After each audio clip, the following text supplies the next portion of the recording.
of UR 2021. It's a pleasure to be presenting to you this morning. I'm going to be talking about the World Risk Poll, which is one of the major programmes of Lloyd's Register Foundation. I'm the Director of Evidence and Insight there. And it's my pleasure to also be joined in this session this morning by Wendy Brun, who's Provost Professor of Behavioural Public Policy, Psychology and Behavioural Science at the University of Southern California. Wendy, it's the middle of the night for you. Thank you very much for joining us. And I know that Wendy's also presented in Africa this morning, so she's been all over the world already. So it's an absolute pleasure to have her with us. So my slides, I think I need to reshare.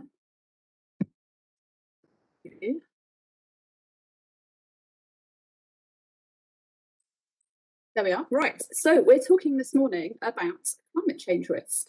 So Lloyd's Register Foundation is a charity. We're a safety charity with a mission to make the world a safer place. And back in 2019, we went into the field globally with a questionnaire with our partners Gallup and asked a whole range of questions about risk and safety. And that included asking people about their perception of climate change risk. And so I'm going to tell you a little bit about the poll today and about the results. So first of all, the foundation. We focus on some of the world's most pressing challenges that sit on the interface of engineering and people's lives. We get our funding from Lloyd's Register Group. You may have heard about Lloyd's Register. This is a significant trading company. They work to provide global engineering, technical and business services across both the private and public sectors. And so we take profits from that company and that funds our grants and our campaigning activity. And we've got quite a large portfolio now, about million dollars, in active grants since 2014. And we act globally across over 100 countries in the world. And we're very proud of this model of profit for purpose. And we think that we're one of the flagship companies as a 21st century model for doing social business. So that's Lloyd's Register Foundation. So I've given you a little bit of a taster about the poll already. Why did we do it? We did it because the foundation really wanted to understand how safe people feel and how they experience risk on the ground. We fund a lot of programmes dealing with risk and safety, but wanted to get a real understanding globally of people's perceptions and their experiences of risk and safety issues. And so, as I mentioned, our partners Gallup went into the field first in 2019. We've got 4 cycles of polling plans. We're actually in the field again at the moment, just tying up that polling for 2021. And back in 2019, Gallup interviewed over 150,000 people face-to-face in over 142 countries. So what an amazing data set we've got. It's freely available. And one of the purposes of bringing this presentation to you today is to tell you a little bit about how the data has been used already. And Wendy's going to cover some of that, but also to encourage you to use the data and to engage with us about it.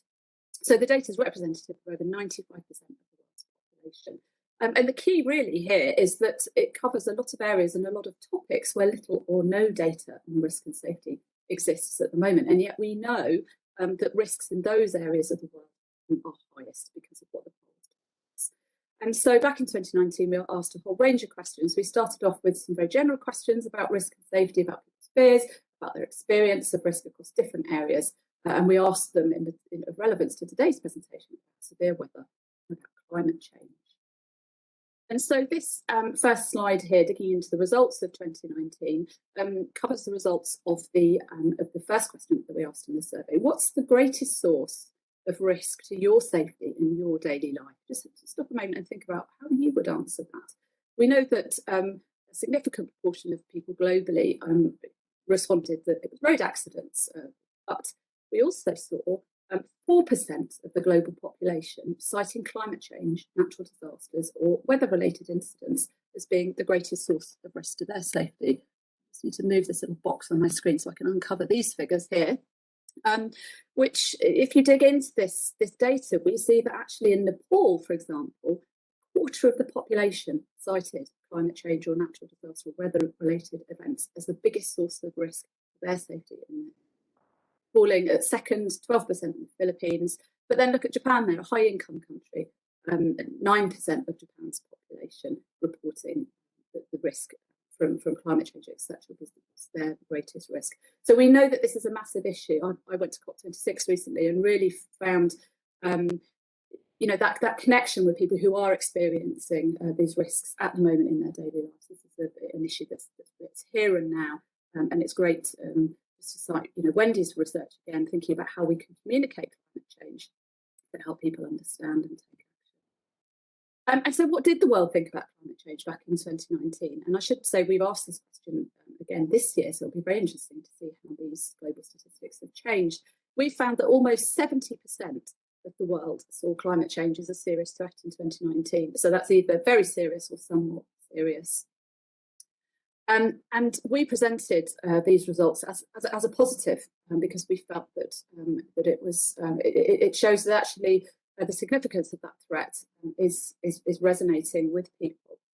But you can see also that there's still a significant proportion of the people globally who don't think that climate change is a threat at 13%, but also many people who don't know. And in talking to Wendy about these results before this presentation, she reminded me that actually in surveys where don't know is missed out of the options, that most of those people will select don't think it's a threat. So it's clear that there's a long way to go here in terms of actually ensuring that the global population understand and know what they can do.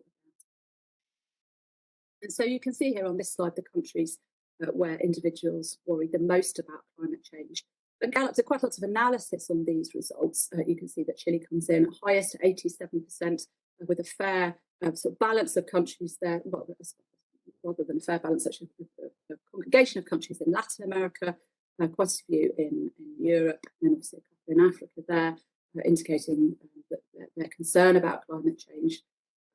There wasn't a single explanation that came across in Gallup's analyses that indicated why people indicated that climate change was a serious threat in their country versus people who said it wasn't a threat at all. Now, I'll provide the link later on in this presentation to the full report, and it provides some insight into the factors that are most associated with climate change. And Wendy's done quite a lot of digging into this and extended Gallup's analysis, and is going to talk about it in this presentation. And I thought for the audience today, you'd be interested to see in the results for Asia. And you can see that compared to other regions in the world, there's a lower proportion of people in Asia who think that climate is a serious threat. So the 4 regions here: southeastern, southern, central, and eastern, in case you can't think of those small, and also then the regions in Asia thinking that a higher proportion,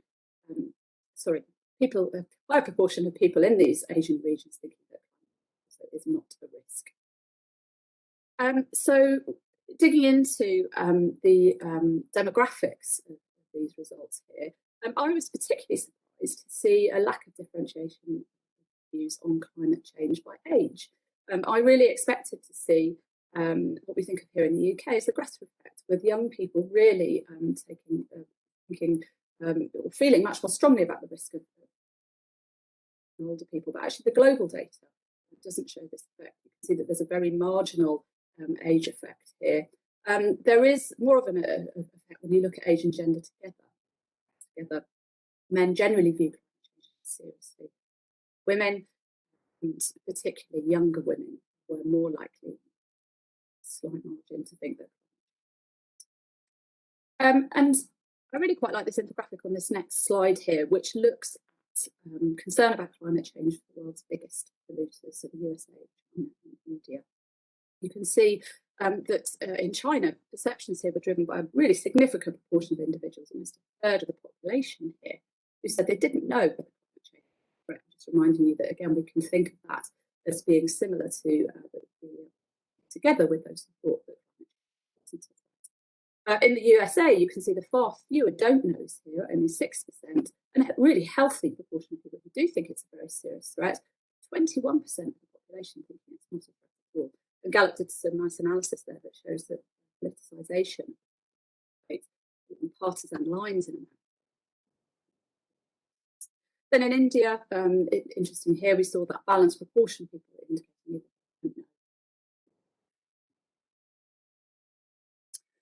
and so, as I mentioned, there's a lot more in the full report. You can download it from this link here, from the Foundation's website. Also some infographics on our website there for the World Risk Report that also explores many of the other risks that we looked at. So I'm going to pause there. I'm going to hand over to Wendy to give her presentation, and then I've got a couple of slides. Thank you, Sarah. May I ask for permission to share my slides? Great. Here we go. Let's see if this will all work. And let me start my slides from the beginning. Okay, so I'm going to follow up on Sarah's presentation and share further insights from the World Risk Poll for climate change communications, where we've been linking up with partners who are concerned about climate change and want to communicate about climate change. So we're using the World Risk Poll data in the hope of creating impact. And I should, of course, thank the Lloyd's Register Foundation for funding this project. And let me tell you a little bit more about our project aim. So our aim is to improve the safety and well-being of people around the world, by understanding and informing their risk perceptions. And we aim to do that by analyzing the World Risk Poll with international partners who are tasked with understanding and informing people's risk perceptions. So specifically, we work with Save the Children, United Nations Foundation, and Waterkeeper Alliance, for example. And so we work with our partners to analyze the World Risk Poll, and then based on these analyses, we hope to, or we gain actionable insights that we then implement in our partners' risk communications and programmatic interventions. And we don't just share our insights with our partners, we also share our insights through publishing in academic journals to show that our World Risk Poll analyses meet the academic standard of peer review. We also present at events, blogs, and through press releases so that our insights are shared with wider audiences. So, for example, I presented recently at COP26 from this very same room. I will be presenting at the Society for Risk Analysis next week. We're also preparing an article for The Conversation, and I also recently appeared on the radio show Science Friday that was broadcasted at National Public Radio, which is broadcasted throughout the United States. And the topics that we focused on so far in our analyses are climate change, water security, and numeracy. And I'll tell you a little bit about each today. But I'm going to focus mostly on climate change because all of our partners are communicating about climate change and interested in improving their climate change communications. And of course, climate change is projected to affect everyone around the world, including Asia. And the specific severe weather events that are expected as a result of climate change include increasing temperatures, more rainfall, droughts, cyclones, increasing sea levels, and ocean acidification. And German Watch is an organization that has created an index of countries most affected by severe weather events in terms of death tolls and financial losses. And they released the top 10 of countries most affected by severe weather in the 10 years leading up to the 2019 World Risk Poll. And if you look at this top 10, it has 1, 2, 3, 4, 5, 6, 7 Asian countries in the top 10 of countries most affected by severe weather. Now, I should say that the German Watch Index has been criticized for underweighting drought, and this is why you don't see African countries in the top 10.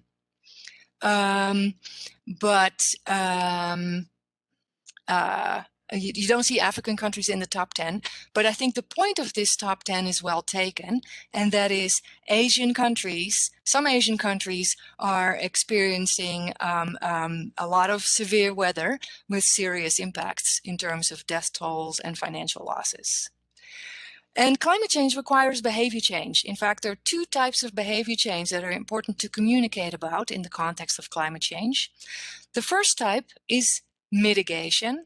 And when climate scientists or climate communicators talk about mitigation, they mean actions that reduce your carbon footprint or to reduce the emissions that cause climate change, which would entail choosing more sustainable transportation, clean energy, and energy efficiency, among other things.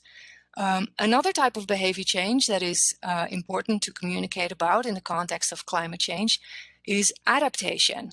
And when climate scientists or climate communicators talk about adaptation, they mean actions that you can implement to manage the risks of the climate change that is already happening. So it basically means preparation for flooding and droughts, changing your disaster management, your infrastructure, and so on.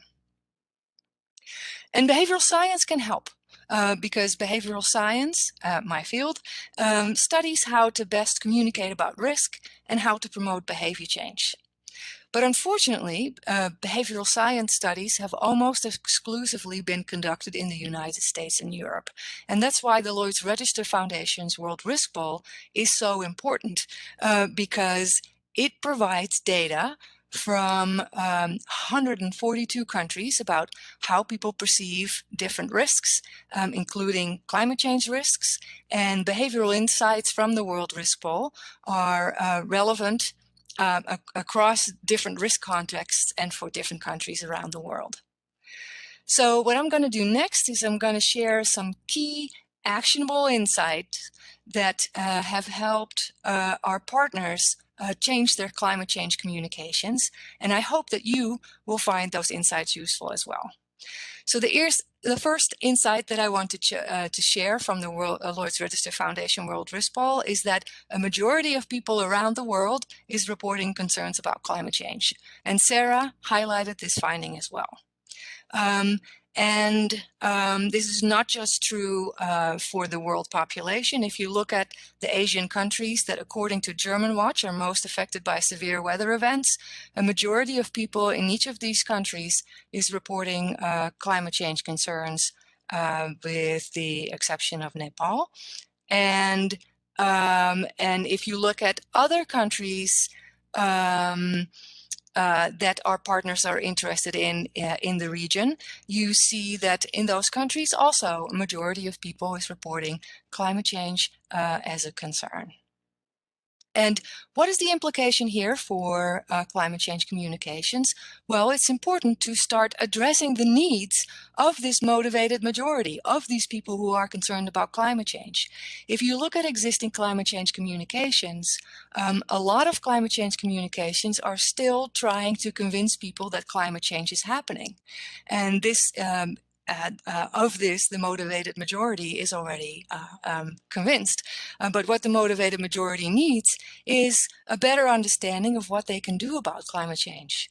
We've done surveys in other countries, mostly high-income countries, I should say, where we found that people who are concerned about climate change do not necessarily know how to reduce their carbon footprint or their climate impacts. So, for example, we've done studies where we've asked people, what's the best thing to do in your home if you want to reduce energy and the carbon footprint of your home energy use? And we find that by far the most common answer is to turn off your lights. And it's a good idea to turn off your lights, but the best thing that you can do in your home, especially if you live in warmer climates, is to blast the air conditioner less. And then similarly, we've done surveys where we've asked people what is the best thing that you can do to reduce the carbon footprint of your food choices. And we find that the most common answer there is to choose food with less packaging and to basically reduce waste, reuse, and recycle. And even though that's a good idea, the best thing that you can do in terms of reducing the carbon footprint of your food choices is to eat less meat. And in both of those surveys, we found that people who are concerned about climate change do not necessarily know this. So that means that climate change communications should start focusing on on helping the motivated majority to do something about climate change, because these are presumably people who want to do something about it. A second key insight from the Lloyd's Register Foundation World Risk Poll that is important for climate change communications is to make communications more understandable. On this slide, you see that we systematically find across the world and also in the focal countries for this presentation that education is correlated to climate change concerns. Specifically, people with a college education are more likely to report that they're concerned about climate change than people with lower levels of education. So on this slide, you see that the blue bars, reflecting people with a college education, are systematically higher than the green bars, reflecting people with up to an elementary school education. And the reason for that is probably because climate change communications can be quite difficult to understand. Climate change communications from the IPCC, for example, tend to be written at the university level. Recently, we completed a project with the United Nations Foundation where they asked IPCC authors, so climate scientists, to indicate the key terms that they think people should understand to grasp climate change communications. And the climate scientists highlighted terms like mitigation and adaptation, which I also used in today's presentation, as well as carbon neutral, sustainable development, carbon dioxide removal, and so on. And we found in our study, which was conducted in the United States, that even people who are concerned about climate change and have English as their first language struggle to define these terms because they're quite complicated. So the key takeaway is that it's important for climate change communications to start using everyday language so that you don't need a college education to understand that climate change is a threat. A third insight is that it's important for climate change communications to be concrete, because we also find on the Lloyd's Register Foundation World Risk Poll that concerns about severe weather are unrelated to education. So you do not need a college degree to understand that the weather has been getting worse where you live. And so we find systematically across the world and in also within countries of interest that there is no relationship between education and weather concerns. And related to this, our partner Waterkeeper asked us, well, they are concerned about communicating about water security. And they asked us, so when we talk about water security and we want to tell people that climate change is poses a threat to water security, should we talk about climate change or severe weather in those communications? And so we analyzed correlations between concerns about water security, as reported on the Lloyd's Register Foundation World Risk Poll, and concerns about climate change. And on this slide, you see that people who say that they're concerned about climate change do report greater concern about their water. So the blue bars are higher than the red bars. But then we also looked, Then we also looked at the correlation between severe weather concerns and water concerns. And you see that there is a stronger relationship between being concerned about severe weather with water security than between climate change concerns and water security. So our conclusion is that if Waterkeeper Alliance wants to communicate about water security and that climate change is a threat to water security, that it's important for them to link water security to the increased likelihood of severe weather events happening. Although it will help if they also mention climate change, but the link to severe weather is important because it is easier for people to see that severe weather like droughts poses a concern for their water security. So they can talk about climate change, but they should link in what climate change does to severe weather and droughts when talking about threats to water security. And then a fourth insight that we're working on from the Lloyd's Register Foundation World Risk Poll is related to numeracy. And we find that people are not always good with numbers. And so numeracy on the World Risk Poll is measured by asking people, is 10% bigger, smaller, or the same as 1 in 10? And of course, the correct answer is that 10% is the same as 1 in 10. But that is not necessarily easy for everyone to figure out. And we find that low numeracy, or giving an incorrect answer or a don't know answer to this numeracy question, is more common among people who have lower levels of education and live in low-income countries. So our suggestion is for climate change communications and really any risk communication that if you provide people with numbers, also explain to them what the numbers mean.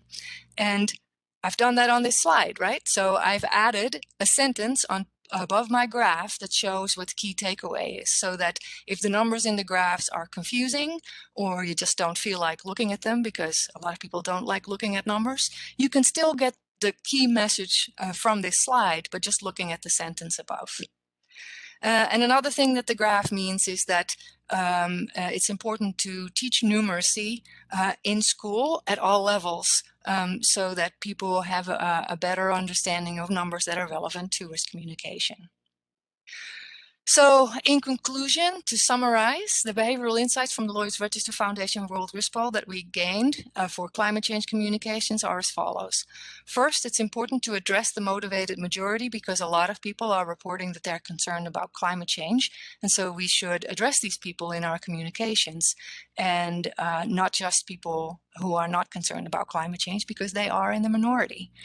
The second insight is that it's important to make climate change communications more understandable and talk about climate change in everyday language, so that people don't need a college education to understand that climate change is a threat and to understand what they can do about it.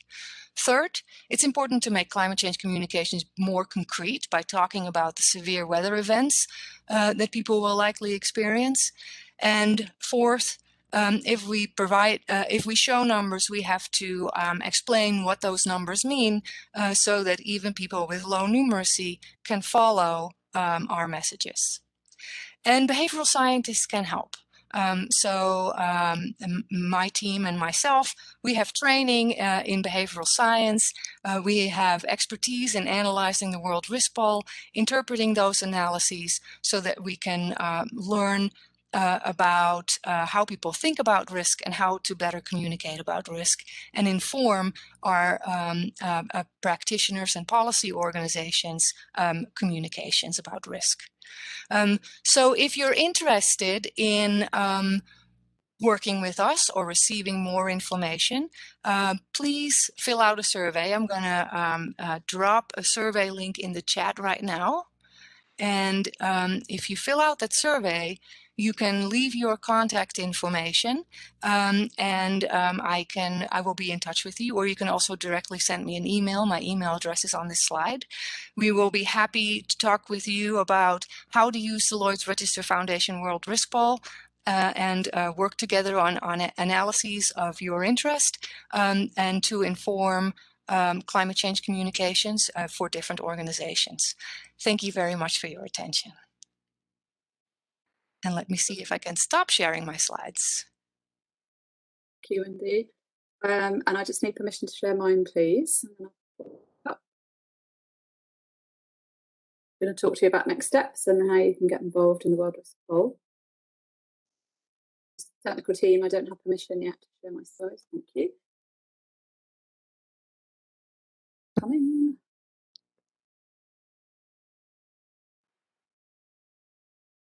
Okay, I think you can see those now. Let me just pop them in the full screen.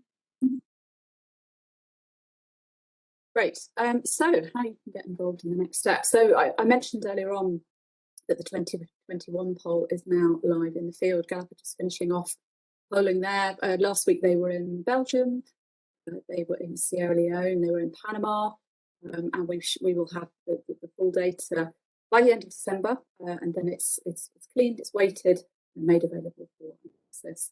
But we can give early access to organisations who are interested using that data to support their work. So we've got a slightly lower sample size in terms of the number of countries this year because of COVID. Gallup take the methodology of the poll very, very seriously, and where they can't get in face to face, telephone coverage isn't good enough to give them a good sample, then they won't poll in that country, which is the sample. The number of countries has dropped from 142 to around 125, but still obviously gives us very good global coverage. In terms of the topics covered, we're dividing the report into 4 in 2022 launches and analysis. We've got a major collaboration with the International Labour Organization on violence and harassment in the workplace. And then of interest to this community, we'll be looking at how the world has changed as a result of COVID from the perspective of risk and safety, And also we asked a whole modular questions on resilience, which we're going to talk about shortly. And then the fourth one covers data and artificial intelligence. And so we're seeking partners to form collaborations for change to work with us throughout next year and beyond on the poll. Are you interested in analysing the findings yourselves or supporting us in the launch of the report?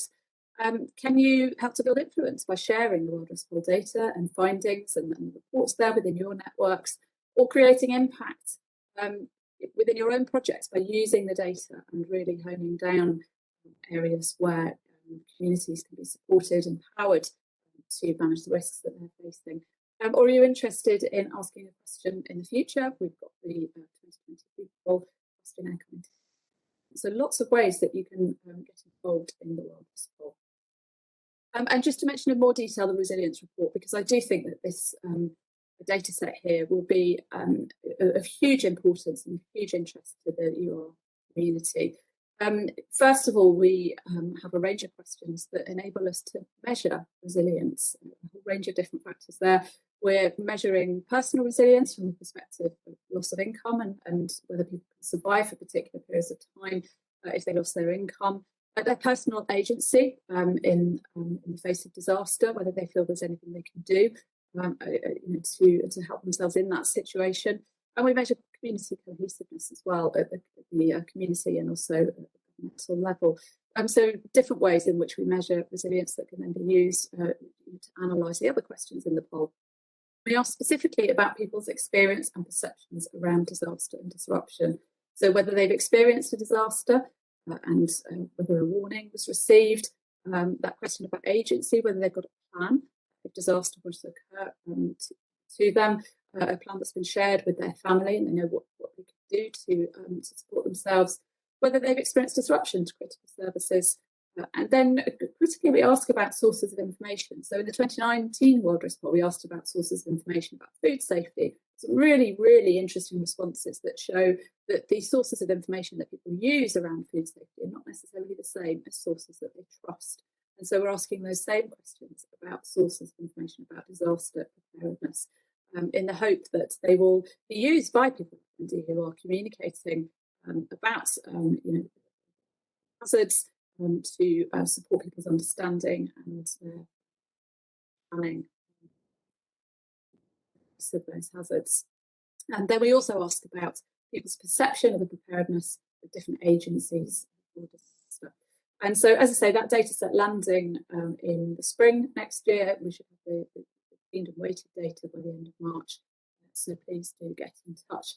So we've got some time here now to reflect on the presentations, both from the general presentation on the World Risk Poll and also Wendy's analysis. If you want to make suggestions for how we might analyse that 2021 data set, then please do. You might want to share ideas that you have about questions or topics that we could include in future polls. Or you might want to talk to Wendy about how you can collaborate with the University of Southern California, either through an initial discussion, how to interpret the results, some support for the analysis there. And then also just to flag that there will be funding available from Lloyd's Register Foundation next year. We've got a major programme on turning the World Risk Poll into action, because essentially for us, analysis isn't enough. We're interested in making people's lives safer on the ground, working with communities who bear the risks that are covered in the poll to help them, to empower them to be safe at the community level. So if you think that you can use some of this data to pinpoint those communities and you've got ideas about you work within an organisation who can turn the poll into action, we're interested. So over to you. I saw that there were some questions appearing in the chat just as I was preparing to speak again. So I think I need to maximise this. I'm going to take my slides down. The organisers, if you could take the slides down, because I can't see the chat at the moment.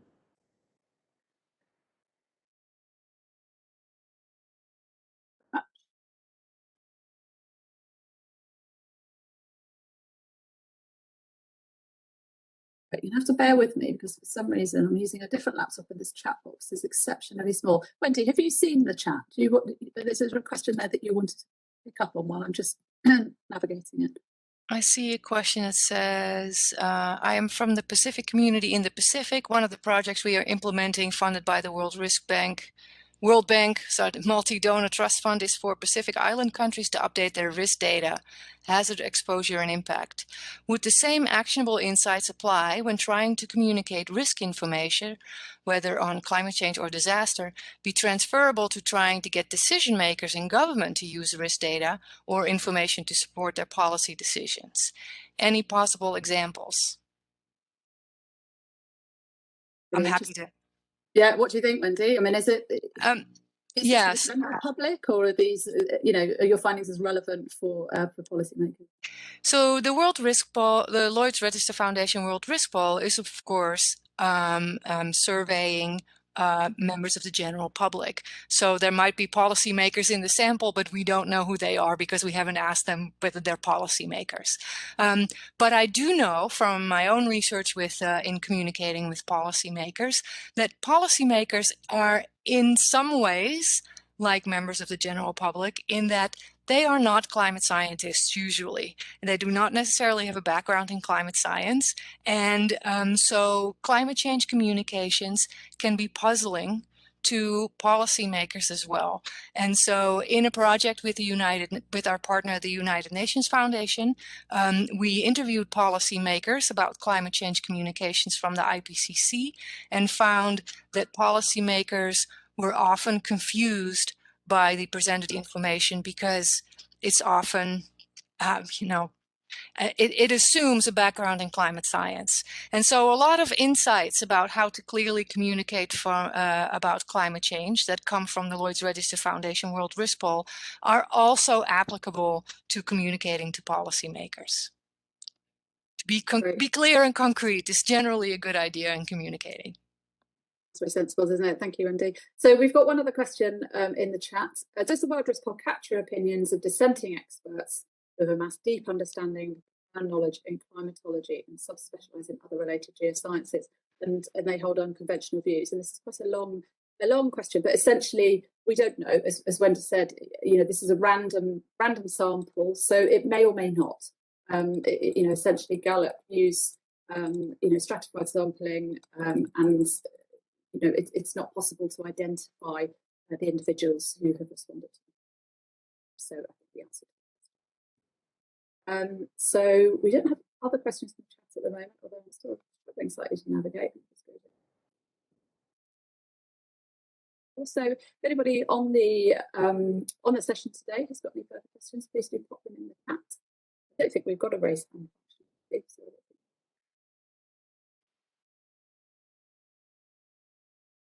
Wendy, while we're waiting for the questions, do you want to tell us about your future research using the poll? What have you got lined up next over the next few months in terms of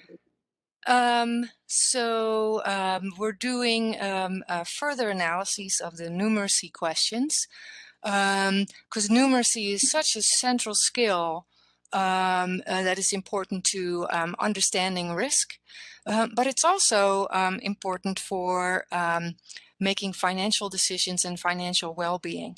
And so our analyses have found that people with low numeracy do not just struggle to understand risk communication, but they also tend to have a harder time. They also tend to have lower income, possibly because it's harder for people with low numeracy to secure better paying jobs. But then independent of their income, people with low numeracy tend to report struggling more making ends meet, because presumably if you have better numeracy, then it's easier to budget your money. This finding does not hold in low-income countries, because if you make very little money, then no amount of numeracy is going to help you stretch your budget. Based on findings from the Lloyd's Register Foundation World Risk Poll and how low numeracy is especially a problem in low-income countries, we are working with Save the Children to see if we can train or increase numeracy by reaching both children and their parents with interventions that encourage people to use numbers more in everyday life. So that is one of the things that we're working on. Generally, I'm interested in working with any organization that wants to improve their communications and look with them at the Lloyd's Register Foundation World Risk Poll. I realize a lot of organizations don't have the time or the expertise to sit down with this big data set, but we do have the time and the expertise and are happy to help. That's great, thanks. And you've got quite a list of interested organisations, haven't you, that you're working with at the moment? I know that some of the logos were on your first slide. Do you want to say a little bit about those partnerships? Yeah, so the most intense partnerships so far are with Save the Children, which is an international aid organization that tries to improve the well-being and safety of children and families around the world. Then we also work with the United Nations Foundation, and the United Nations Foundation is in charge of the communication strategy of the IPCC, and the IPCC is the international organization of climate scientists who have been communicating with practitioners, policymakers, and people around the world about climate science and climate change being a threat. And Waterkeeper Alliance is an organization that communicates to people about water security and the role of climate change in that as well. And those are the key partnerships we have so far. Then we also work with organizations without necessarily doing a whole project with them, but just redoing our analyses for specific countries.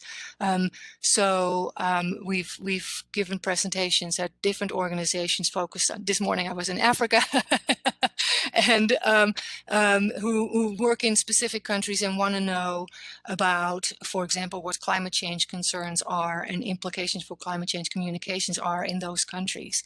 And generally, our insights hold across countries. But people from countries in Africa, for example, are very delighted to see the results of the Lloyd's Register Foundation World Risk Poll because they're not used to seeing survey results for their countries. And when they're doing climate change communications, they're relying on behavioral science insights from high-income countries because it's just not available for their countries. So they find it very encouraging to see survey results for their specific countries, and also that the behavioral insights that have been found in the high-income countries actually tend to replicate to low-income countries as well. Because after all, we're all people. We are all people, aren't we? But it's wonderful to hear you describe, having used the World Risk Poll in that way, because that's exactly, why we saw the value in undertaking this program of work so broadly, globally, because it does help us to compare and understand where similarities and differences lie. And that links into a question we've got in the chat now from an individual who says, is it possible to get country-specific data from the poll insights and reports? And yes, it is possible. We've got 142 countries in the 2019 poll. As I said, slightly fewer coming through for 2021. But I'll pop the link in the chat before we close. You can download all of the data from the Foundation's website. It's also on the UK Data Service. And you can look by country. You can also look by region. And I think there are over 100 different variables that come with that data, Wendy. So, a huge, diversity of analysis that can be undertaken there. The sample size is at least 1,000 in each country. So in the bigger populations of China, India, up to 3,000 in those countries. So yes, is the answer there. And obviously, again, just to encourage you to get in touch with Wendy if you are interested, or with the Foundation, to undertake some analysis there. So I'm just going to. But Wendy, I don't know if you want to say something about the different variables that are available and demographics and the power of the data, just while I find the link to put in the chat. So the 2019 World Risk Poll has questions about people's safety concerns. So that's an open-ended question. I think Sarah presented some of the data where people could just share what risks they're most concerned about. There are questions about numeracy, so how good people are at using numbers. There are questions about climate change and severe weather, concerns about harm from food and drinking water, trust in food messaging, violence, safety at work, concerns about risks associated with social media, just to name a few. And then we also have variables or information about people's demographic backgrounds, including income.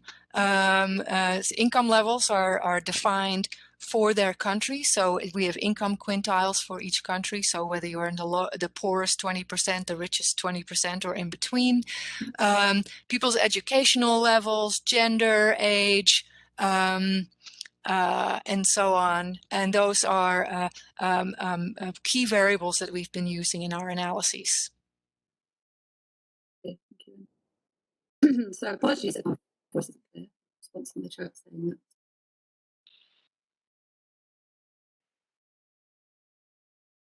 You all still.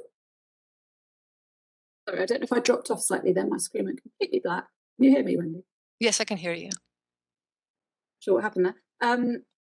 I've had one response in the chat saying my voice isn't clear, so apologies. I don't know if there's an issue with the sound for everybody, but I've put a response to that question in the chat as well, that yes, we can do get country-specific data, country-specific access. So we're coming up to time. We've got another sort of 5-10 minutes or so if people have other questions that they want to ask. I can't see anything coming through in the chat at the moment, but please do put your questions in if you have them.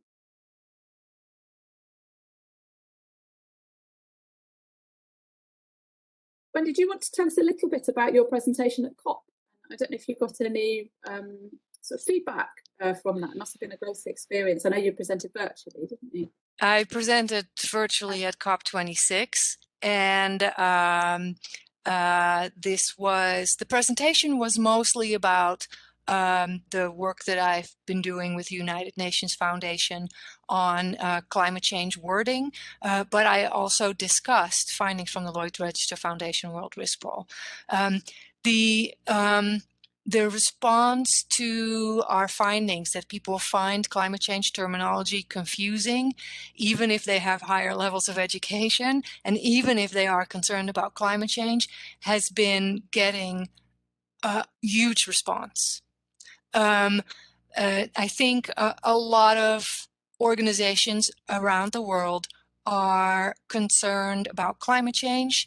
There are a lot of organizations that are tasked with communicating about climate change that are realizing that their communications have been too complex. And so in the paper that our team published with the United Nations Foundation in the journal Climatic Change, we have specific suggestions for how to make communications, climate change communications, or communications about other topics easier to understand. And as a rule of thumb, if you don't have time to look at, you feel free to look up the paper, but if you don't have time to look up the paper, as a rule of thumb, if you want to make your communications easier to understand, at least in the English language, as a rule of thumb, avoid words of 3 syllables or more. Because words of 3 syllables or more tend to be less commonly used in everyday language, tend to be words that are that require higher levels of education to understand, and those words are also more likely to be jargon. Communicating in clear language doesn't just benefit people with lower levels of education, it's actually also people with higher levels of education will understand you better if you just say in clear words what you mean. So I try to implement that all the time, although I'm sure I slip up sometimes. Yeah, great. Thanks, Wendy. And I'm interested to know, is that English language only? Does that 3-syllable rule translate to other languages? It translates to I know it translates to other Germanic languages, but you know, I don't know that this rule applies as easily to Asian languages. But I think the overall idea does apply Yeah. across languages, and that is use everyday language, use language that that your neighbors, your community members would use, even if they haven't been to university. Yeah, thank you. It'd be interested to know, to see in the chat if anybody has any thoughts on that in terms of syllables and in Asian languages. We have got another question. Can we request surveys for specific countries, and the survey would be in line with the World Risk Poll? Is there any room to add other questions that could be part of the request?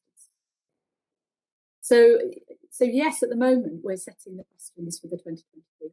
We've been talking to Wendy and team about it. We've also been talking to many others, UN organisations, organisations working on the ground, and asking what they would like to hear about.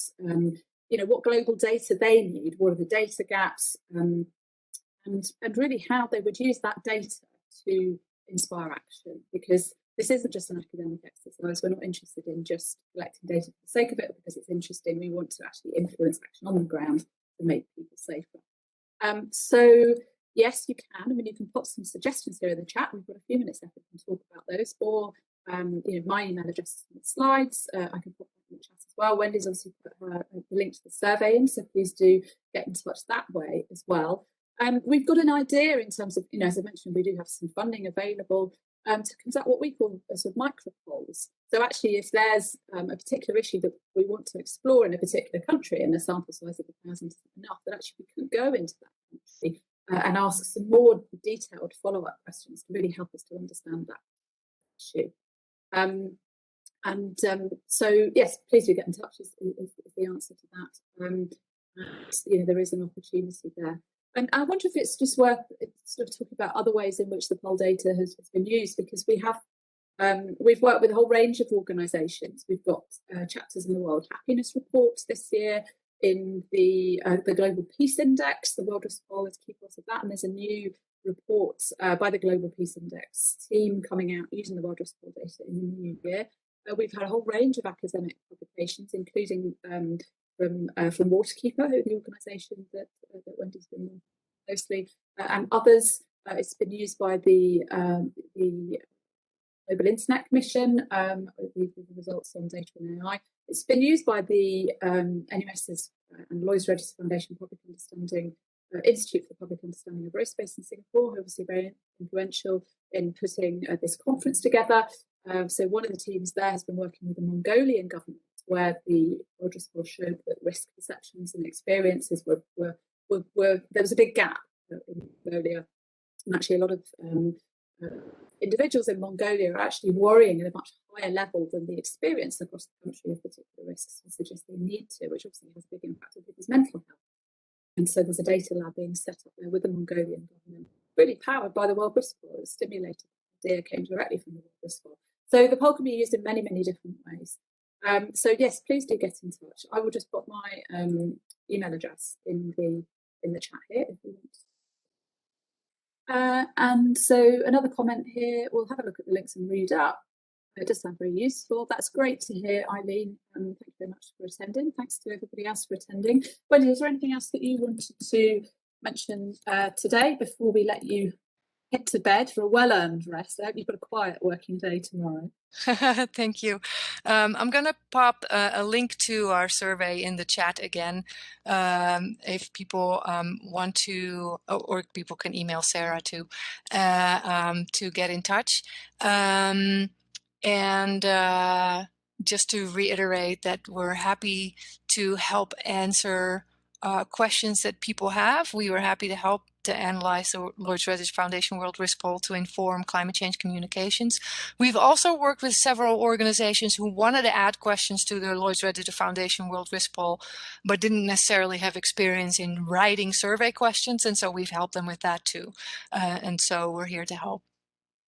Indeed. I can see we've got another comment coming into the chat, just on the cusp of closing. Do you revise the data and risk analytics infographics used with each new edition of the Global Risk Poll? And do you intend to use the metaverse platform to project a more 3D intensive, by definition, sense around presentation of the data? Well, what a fantastic idea. We use Tableau to bring alive the World Risk Poll data on the site for 2019.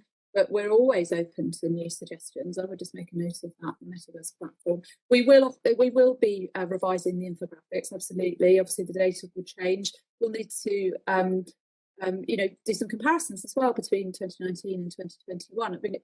I mean, who knows what's going to happen with this data? Obviously, COVID has been a massive factor. You would like to think that actually awareness of climate change will increase. But actually, perhaps people have been concerned about more present risks in their daily lives, and we may actually see a dip in those data. It'd be very, very interesting to see. Also, the experience of severe weather. You would anticipate that, given what we know is happening with the climate, that actually people's experience of severe weather will be on the increase. So it'll be really interesting to reanalyse that data and to make those comparisons. So I think we're pretty much out of time. So thank you very much, Wendy, for your presentation. Obviously, for getting up in the middle of the night to do it. Well-earned rest coming up, and thank you to our attendees. Some great questions in the chat, and please do get in touch. And I can see some thanks appearing in the chat. So have a good day, everybody. Whatever time zone you're going into, enjoy your evening or your nights. And I'm just going to head off to work into London. Thank you very much. Good to see you, Sarah. Thank you, everyone. Thank you. Bye-bye.